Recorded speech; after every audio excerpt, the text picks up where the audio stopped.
Hey there, this is Bradley with Ted the Biker. I was just picked up this bad mamma jamma. I was gonna probably flip it, but had an issue with the cooling. It would not kick on the fan. So I'm gonna see if I could give you a little bit of help if you wanna find yourself in a similar situation. This one right here is a 2000. It's a vt1100t, I believe. This one has some neat pinstriping done by Steve Cox, who I've heard is a legend in this industry, but at the same time, I am not sure. I do not recognize the name. I'm not huge into the subculture. It's cool. I like it. It's a little scuffed up. It's got some scratches right here. The top of the bags are faded a little bit, but overall, mechanically, she's beautiful as far as everything else besides that one issue. But what I did to diagnose it, first off, obviously, check the fuse, make sure you're getting power to the battery, make sure all that. Make sure you have power to here, make sure everything's good here. Make sure you got power to your dash. Make sure all these lights are coming up when they should. Mine, everything's working, everything's doing what it should. I know the fan works. So, when that light comes on, this switch down here is kind of packed up in there. It's right there. I have it unplugged right now, so you see that little prong?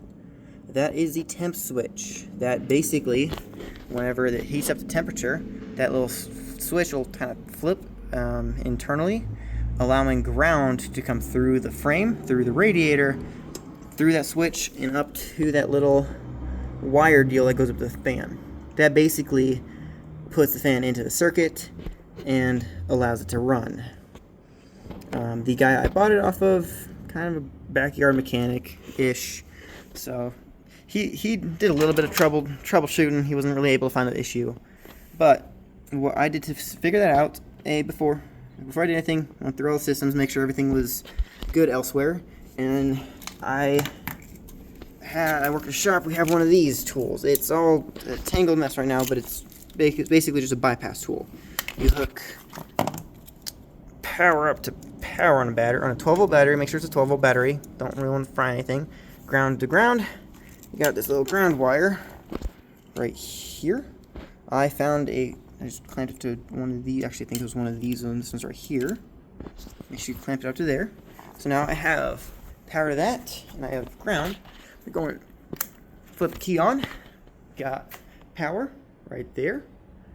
So it's got my side stand down. Took me a second to figure out what that light was. S light. It's a side stand. Got no oil pressure because it's not running. It's a little bit warm still. It is not hot. It's not overheating at the moment. But basically, now that I got ground right there, and I got power to the battery, I know that that wire down there, it should be grounded. So what I do, I press down on this button, and it'll pull up the negative. And let me see if I could jam it in there without pliers. I used pliers last time, just because it's kind of at a weird angle all the way tucked up in there. Ow. See if I can get it. Because, I mean, the exhaust is still hot, and I don't want to burn myself again. There we go. So, I got that there. I'm going to put you down while I reclamp my ground. Sorry for this awful video production quality, but I'm trying my bestest. Okay, so now that light turns on, so now I can press this negative button, because that's what I'm looking for. I'm looking for ground. And press it, and my fan turns on. So doing that, I am literally just bypassing the ground from the frame through the switch. It would go to the wire. Instead of doing that, I'm going from the ground on the motor to the switch, and ground is ground, ground is ground. So basically, that allows me to tell that that switch right there, it is the issue, and I'll be getting another one of those.